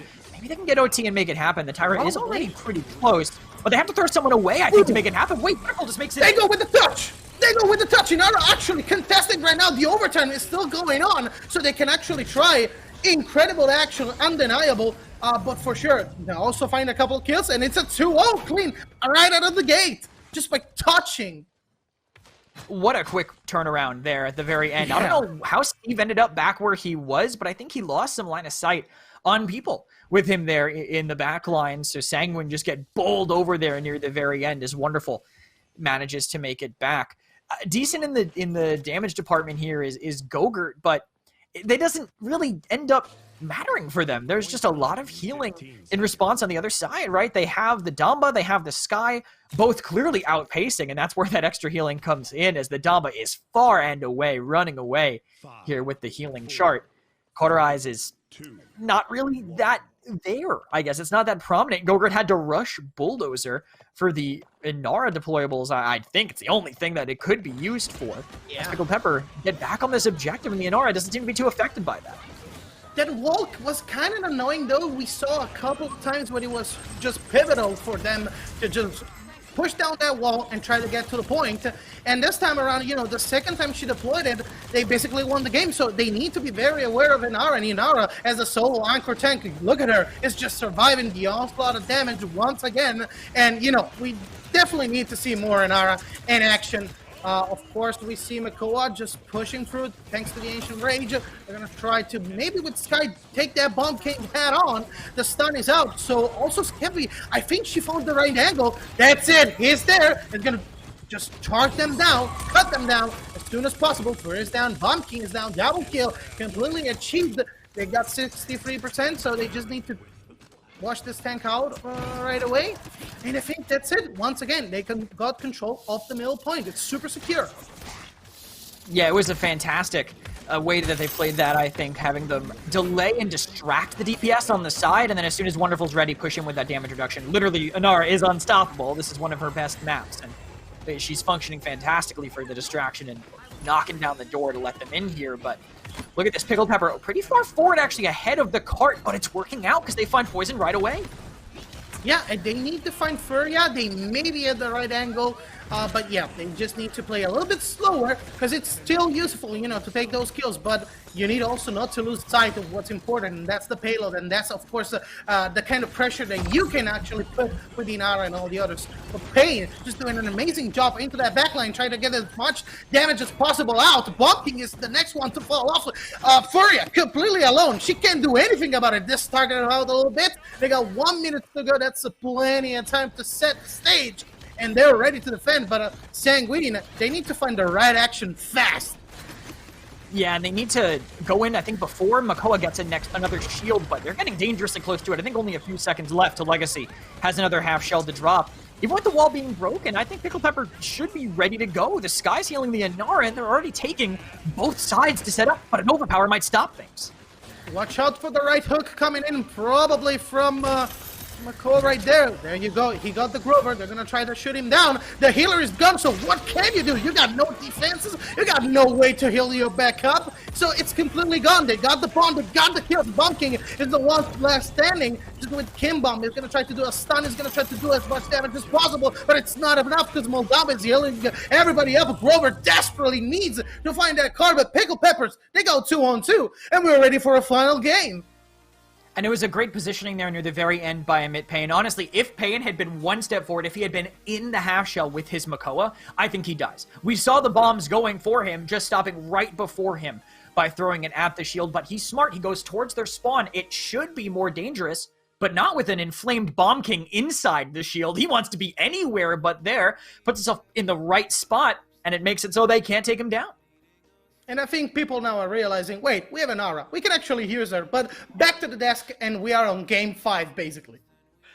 Kresnik, or excuse me, Merlo, the one that threw it to me. You're absolutely right. We are indeed going on to the all-important Game 5 here, where someone is going to be getting eliminated. Will it be Sanguine, or will it be your first overall seed in Pickled Pepper? And Fawn, I think you can say that we learned some important lessons in that last map, though, right? Certainly Inara is still good. Furia seems to still be bad, as we had understood. Right. And maybe you want to make sure that you've got a little bit of help there for your solo tank who's out there getting roasted. What did you think, Fawn, in that? Yeah, I definitely don't think that sending him out there to the slaughter is like the best opportunity, right? I mean, you have plenty of other opportunities. You've got your double healer. I mean, Furia was backed up at least by the Grover, but I think that it's just too much for her to be able to try and provide that sustainability that some of these other healers do, like Maldamba, like the Grover, like Genos, Corvus. Like Corvus may not be able to, Genos may not be able to give a lot of output in terms of healing, but it's still nothing to scoff at. And Furia just lacks that sort of, she has that burst healing, but she lacks the overall survivability. It's no Gord. It's no Corvus marks with spreading influence. It's hard for her to make things work, and you see it in all these replays right here. They're doing more damage than they can actually heal. And when it came down even to the end of it, you see Maldamba tossing out the Gord, he's keeping everybody alive. Furia can't spread out her heals that much, and I think that's the bottom line. She can't spread out the heals as much as the other healers that are currently in meta can, and so she falls flat overall because of that, and it ends up being a sort of rough matchup for her. But she even still managed to get the 12 assists. Meanwhile, Pickled Pepper, slash lines are looking beautiful for them. I mean, I don't think you can argue that they definitely had a good game that match. And what about the redemption arc for Pickled Pepper, right? They have been struggling against this Sky all day long. So finally, they kind of look around and they go, maybe play a little Sky ourselves, fellas? And they do, man. They pull it in. Payne looks great. No one looks as good as Skeppy, though, who has a monster performance on this Tyra. Tyra, who's kind of climbing up the power rankings, I think, for your champions today with the performances that she's had here as well. Pickled Pepper, by taking the Sky over to their side, maybe they figured out a way to deal with it. We'll have to see if it works on Shattered Desert. What a way for this all-important set to end on one of our more barren and open maps here, but certainly one where I think we'll be finding our better team. How you adapt here is going to be critical for going forward if you want to have a chance to get Snappin' or Yeezy Pogchamp. Yeah, and I think that so Pickled Pepper, they pick Sky. Sanguine, they pick Sky. I think this is now where both teams shake hands and go, we're banning Sky. I think one of the two have to at least get rid of the Sky at this point. It's clearly been shown that she has something that other teams may not have been able to realize. Yeezy Pogchamp were locking it in very consistently earlier today, and it really ended up showing out and showing through a lot of those matches. So I think this might be a time where we actually see a Sky ban actually come through personally. But Shadow Desert is a much wider map. It makes it easier for Sky to maneuver through a lot of these places as well. Her going stealth and making sure that she can actually get around some of those corners, get into the back line. It's hard enough to catch her as is with her invisibility, but now you have to deal with a much wider map where she could be coming from anywhere. It makes it hard for those backliners to try and survive in a situation like this. But you have the Vivian and Genos bans first. I mean, pretty standard. Nothing to really scoff at. Nothing too shocking here. It's these second bans that really make a difference is actually going to be the Tyra. Get rid of the Tyra. The Burn Monster, too strong. We've seen it consistently locked in, win or lose. The team that has had the Tyra has been too much, and they actually are going to leave the sky open once again. I wonder where the counter lies here, or not where the counter lies, but more so what the teams think the counter is. If they leave her open, then what do you look at?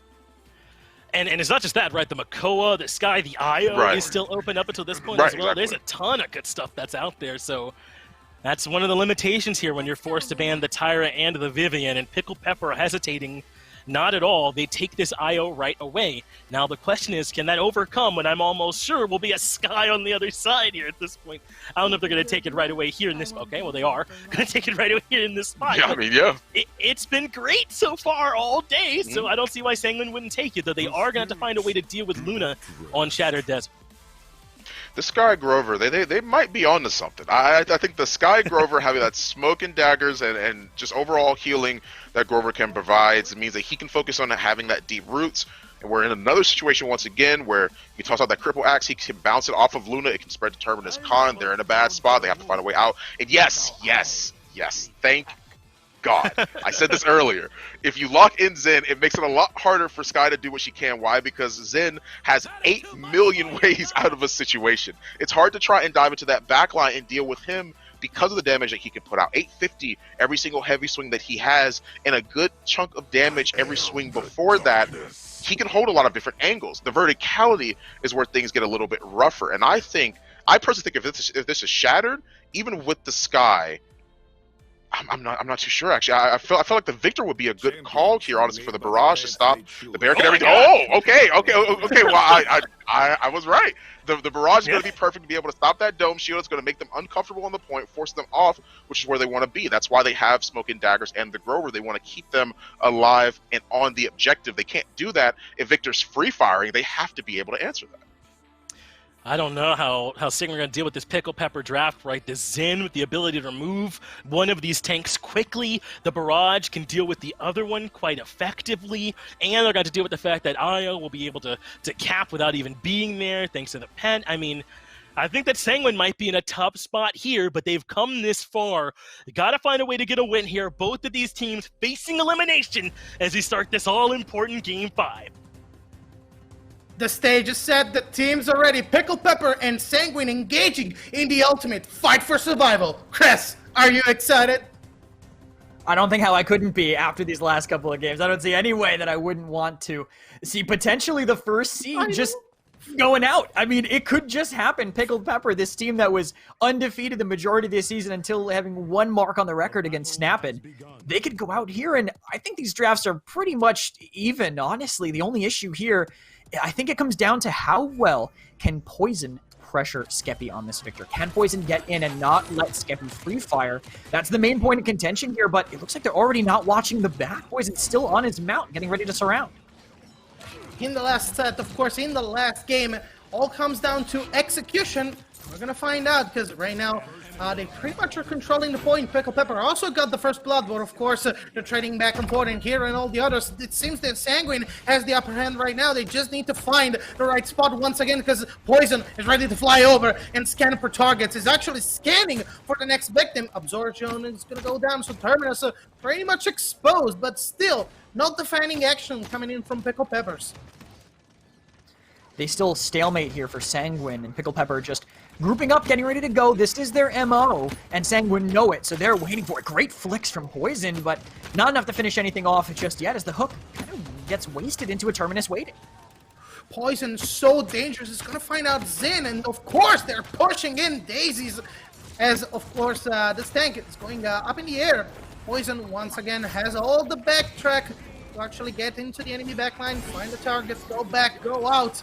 Grover is going to pop the Whirlwind. They want to secure the point. The middle point is right there at their disposal. 87%, 90% to go. Cursed Arm popping online. And as soon as possible, we're going to see a ton of damage coming through.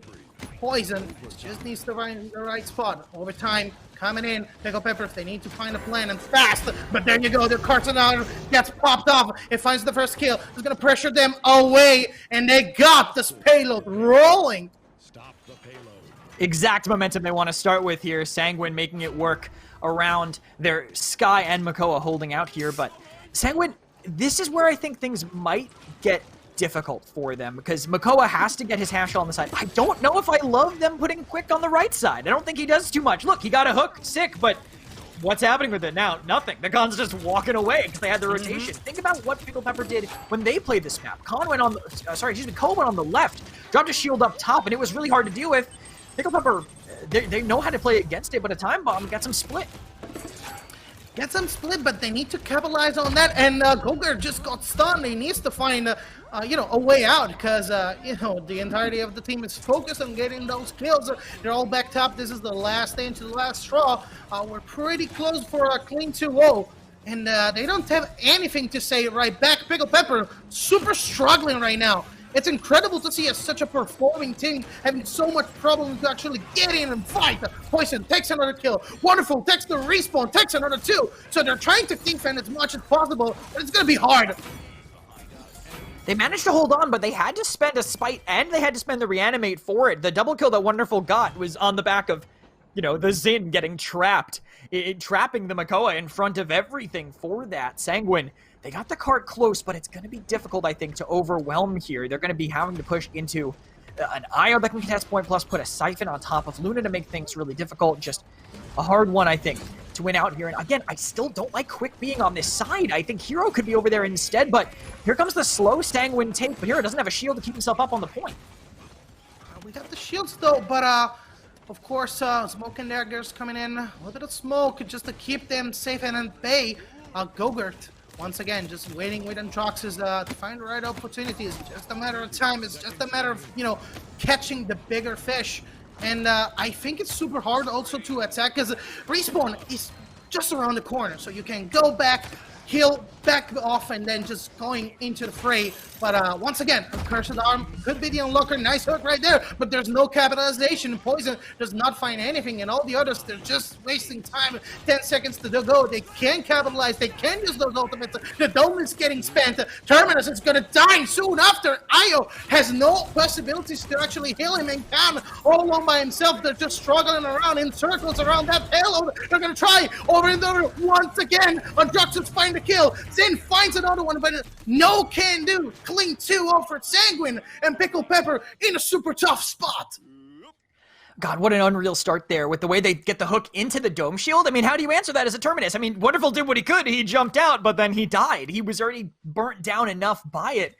Very difficult game so far for Pickled Pepper, but this is when the game could potentially get a little bit easier. We're on a mid-fight, and they have 2 executes here. They have the Spite from the Xin, they have the Overpower from the Khan. If those 2 hit, it's not like Sanguine can really win a 5v3 with them being the 3. It's going to be on the tanks to survive it, or on Pickled Pepper to miss it, honestly. They have the healing, though, on the side of Sanguine to live through that spite, potentially. Emit Pain has to be careful about where he sends it out, because if a smoke bomb ends up there, or if a whirlwind meets him, it could be wasting one of their most valuable resources. You're right, and comes down to execution once again. Terminus getting shut down at the first 5 seconds of the game. And now, yeah, they're in a very tough spot, because as you said before, you can't fight free, versus 5. But at this point, even though with the overpower and everything else, they're getting rushed down easily. Poison gets another kill against the enemy healer, and Khan, in combination with Victor, they're going to try to struggle him out. And remember, comeback mechanics, so Pickled Pepper in a pretty good spot right here, but it's not over yet. They still need to fight and find so much pressure, because they need to be relentless right now. God, I love watching the Khans play in those really chaotic close-range fights, because Legacy cleans up too and then grabs the Andro through his reversal. Khan can just do so much when the game comes down to that. Look at this, Barrack, he can't make it on, just taken down right away by the barrage. No can do, and Poison takes another one, and Pain is going to find and try to do this 1v1. He actually gets the kill, so the major threat, again, is over. He just needs to survive and go back in. Makoa with the Ancient Rage is going to try to space them out, and it's not going to be enough. Khan right there, needs to find the right angle. There you go. Nice CC, no capitalization, no kills, but here's another stun coming in from Terminus. And yeah, Barrack is going to follow suit after. They got the point, so that's good. That's a little bit of a breather, but they need to do more than that. Legacy with another 2 kills, too. I feel like this man cleaned up almost every single kill on this fight, I feel he was in every one, but they all came to him. The consistent hit scan damage definitely works out for the Khan here. It was HP interesting little build here from Legacy, but we'll see how they decide to take this. Do they maybe get some ult charge, spend an overpower early from the right side? At very least, they can be a little bit less cautious now that that hook ended up going to the wayside. So many options, so little time, though. And I wish that Pain, would be a little bit more aggressive. That 1v1 against Poison was pretty great, but he needs to do another. And oh my god, they're all down, low with health, and they're getting stomped out here. Poison and all the others, an incredible job for them to defend. And now, since we're on desert, what's the defensive option and what's the aggression from Pickled Peppers? Actually break through this Pickled Pepper, I thought they maybe need to spend one of their executes here. I think if they want to, I'd say throw out the guillotine right away, right? Just use that Gio, get a quick kill, and then move up from there, take that stalemate forward. But now that the cart's moving back, it might be a little bit more risky to be willing to spend that. Pain just going for poke here, and that might work out. They do have much better range as long as they pay attention to where Poison is. Now that they've seen him, they can just position away and let the poke win them this game eventually. If you spend, you risk. If you don't spend, you risk giving away 1 free point. So, situation is super dire for Pickled Pepper. And of course, we can definitely see that, and we can feel it. Poison getting chased off by the enemy team. Of course, that Zin 1v1 matchup is super stressful for him, but he doesn't give up. Pickled Peppers, they're going to try once again with Ayo, keeping everybody alive. The problem with Ayo is a little bit out of place, and she's going to get capitalized almost immediately. So no healer, no ways to defend. Go-Get and all the others just stomping through, and this card is rolling. Yeah, they're getting pressured out here. Sanguine managed to move way forward. Poison, he found the opening. One of the biggest weaknesses in any comp with an IO is if that IO gets dove, unless you play right on top of them the entire time. You can't be always on top of an IO on a map as wide as this, so that pressure ends up getting them taken down, and they have a chance to get OT here, but do they even want to give this a shot? I guess to get reanimate, maybe, but Sanguine, they're already set up to wrap behind them and take advantage of the backline. They're gonna try for sure. They actually did a little bit of damage, actually dealing a lot of damage right now, but they don't find the kill because Aya is basically healing everybody. She's very effective, and we know why. She's top pick just for such an occasion. And she's gonna basically regroup everybody. They're ready to roll. Once again, this is just a few inches to do an even Steve and, get to those 2 points and then get back into the fight and try to win the ultimate victory. And they actually do. And so it's 2-on-2. Back to square one. We're going to witness an amazing action. Yeah, it's going to be a difficult one here, the 2-2 now for both teams. But again, I continue to think that Pickled Pepper will have an advantage as we go further in, unless Sanguine really have good answers here. The double executes are brutal on a map that's going along like this, and as you go later into the game, the healing from Sky gets a little less effective, same with Grover, maybe even Luna dies faster, the shields go down faster as everyone tends to itemize, but you're not going to be, no item is going to stop Guillotine and Overpower from killing you. There's nothing that will really counteract that, so we'll see again how Pickled Pepper decide to use it. The Overpower was a massive turn last time, taking Gogurt out of the fight entirely, getting rid of the healing and the damage he was going to do. But a right-sided mid, both teams just mirroring each other, and this could be a good setup for Legacy. And as you said before, those two execute, they come a long way, but, Sanguine, they find the right spot, they find the right hook, actually, and they're just dominating the entire scene. They got the middle point, so they just need to set an iron curtain. Don't let anybody pass from this point on, and we can actually make it. So they're so close to get to the next stage. And Pickled Pepper, a team that I'm not recognizing right now. They got the potential, they got the execute, they got a nice strat, but I need to capitalize in every single action. They actually do, thanks to Khan, but it's not over yet. They get both of their execute ults to function, and Boulder Steve doesn't get out. He even wasted the whirlwind just to maybe escape. And Sanguine at one of the worst times. They're all gonna falter. Hero, even he's gonna get staggered out. This is just brutal. They needed something to happen, but only Poison can make a difference. That's a lot of time. They gain tempo out of nowhere. And the problem is, yes, you have the Grover, no Whirlwind. Yes, you have the Ancient Rage, but it's going to be enough. I don't think so, because it's getting shut down pretty easily. Victor and all the others just creating this monstrous backline. And the Overtime is going to kick in. But is that going to be enough? No, because it's just one person, so they basically got the point. And they do mean business. Hero gets 2, but I really don't think, there's absolutely no way. That Dome Shield was almost a miracle, but unfortunately, when 2 tanks are alive, they can live in your Dome Shield a little bit longer than some of the squishies. They just face tank it and swing the axe, take him down. Steve, if he had one more second, maybe he could have made it, but now with this movement on the card, Pickled Pepper, they're in a solid position here. If they are willing to spend their executes, they could make this work, but they have to be careful not to get surrounded again quick, already aggressive, and pulls out the Terminus. We're witnessing the final push. We are ready, and they come rolling. So, once again, if they find the right angles in such a huge and complex map, they can actually, just go behind them and take a bunch of kills. Is it going to be open? I don't know, but Hero right now opens up a little bit of the front line. Butler Steve takes another one. Gogurt finally, just roaming around, takes another one too. Poison. Everybody's just been killing right now. And that means absolute victory because, you're trying to survive.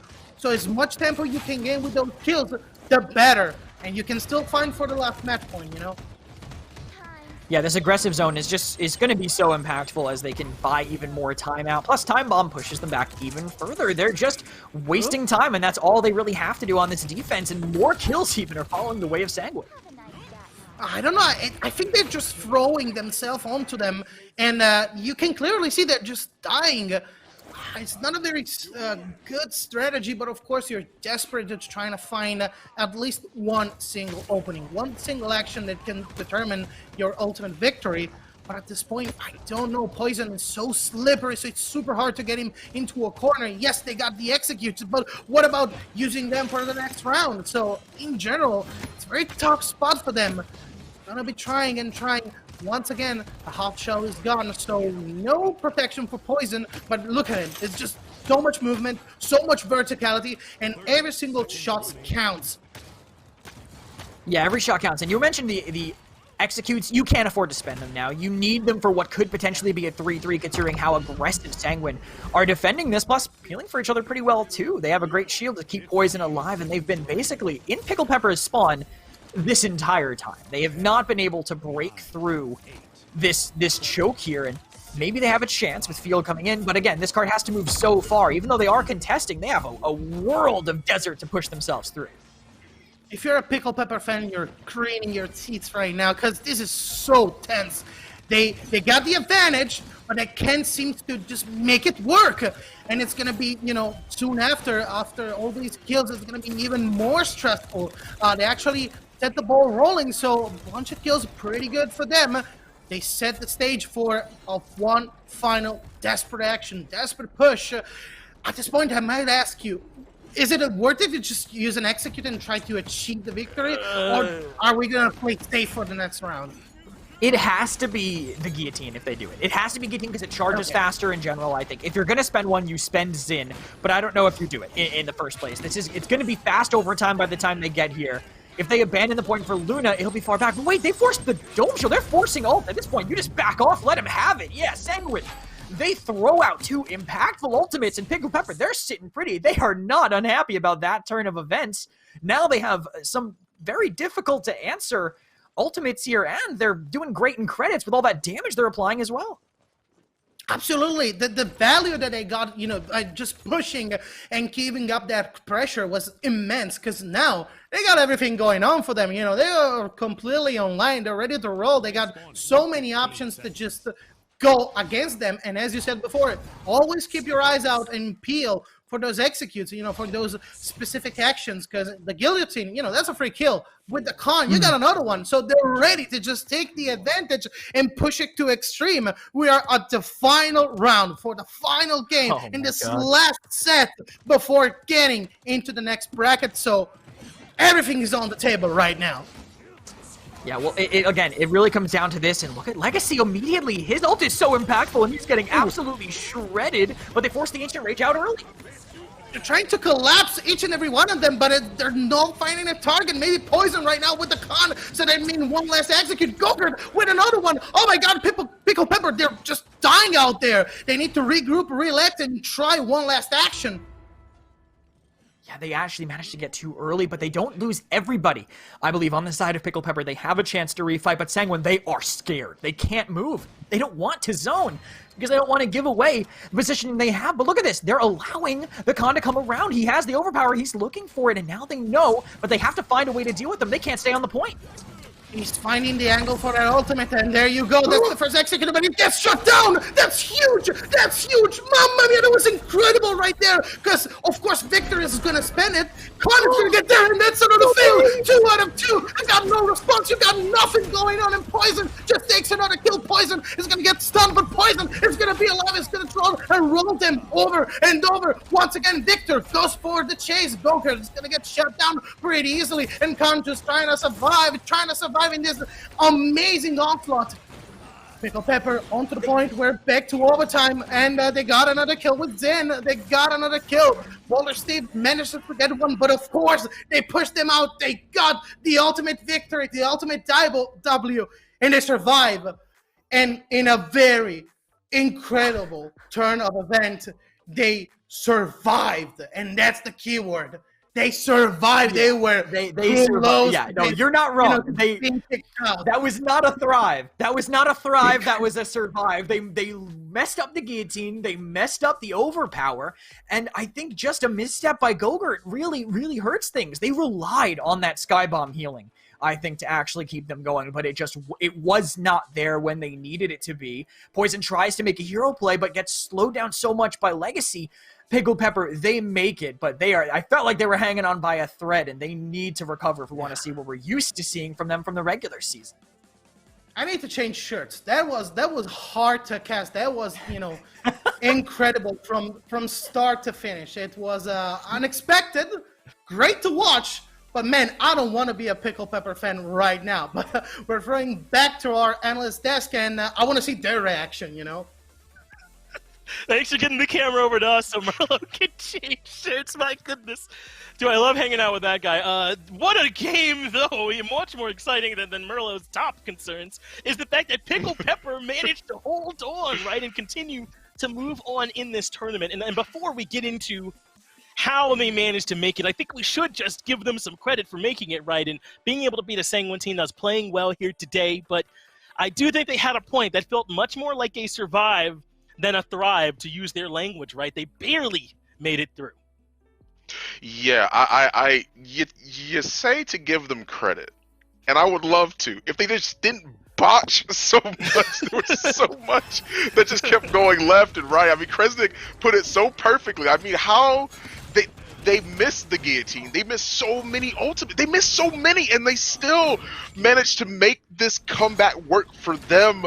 This was literally survive. It was a survive and not thrive. That is the slash line for Pickled Pepper today. That is the phrasing that you can use, because they were down significantly, but not out, and they were able to make things work out for them. And this is what I was talking about before. We can get a little bit more into the analytics as to why that was the case, is because of this. The Victor, I mentioned it before, they can't get into the backline, right? Sky has to worry about dealing with a lot of these more aggressive characters like Zen, like Khan. They're going to be up in your face. They're going to be forcing you back. It's going to be a lot more uncomfortable for you to actually make your way in. So Gogurt, Sanguine, they have to find some sort of way to adapt around that. Meanwhile, Skeppy's in the back, making sure that he uses the barrage, he's tossing out grenades, he's firing freely in the back, and no one can really get to him consistently enough. He died 9 times, sure, but even still, the 19 assists means that he was a part of a numerous amount of kills on the side of Pickled Pepper, and 176,000 damage on the side of Victor through the by Skeppy as well. I'm going to call back to what Gorbizer said beforehand because I still think it reigns true even during the World Championship. Victor does the most and top damage by accident. That is Victor's character to a T, and I think that's really what helped them submit that win as well as the Zen. The guillotine plays such a big role into a lot of those frontliners, made it hard for them to stand anywhere. They really had their work cut out for them on the side of Sanguine, but congratulations to Pickled Pepper. Congratulations to Pickled Pepper. We must say a sad farewell to Sanguine as well as they drop out of the tournament. That means now it is time for us to move back up towards those upper bracket semifinals, right? We got to see how Yeezy, PogChamp, and Snappin do battle. Which one of them move on to the finals, and which one drops down to a Pickled Pepper team which defeated its demons, right? They beat the Sky to move on into the tournament. I think that is huge for them because now when you face that team, it becomes much, much scarier, right? This is a team that has kind of found its rhythm a little bit again. They're not all the way back to where they were, but I think they're now seeing that even the way they're playing right now, which they know is not their best, they can still win sets. So maybe that's enough for them to push forward. Fawn, any closing thoughts on this one? Do you think Pickled Pepper can continue to move on? I genuinely think they do. I think them defeating their demons with the Sky, I think that may have been the biggest thing it is they needed to do because we know that that's been a thorn in their side since set 1 that we watched today. So hopefully they'll be able to keep on pushing through and powering through the PWC to give us some more awesome games like that. But we still got plenty more to go for sure. That's right. We'll be back up to that upper bracket semifinals right after this quick break.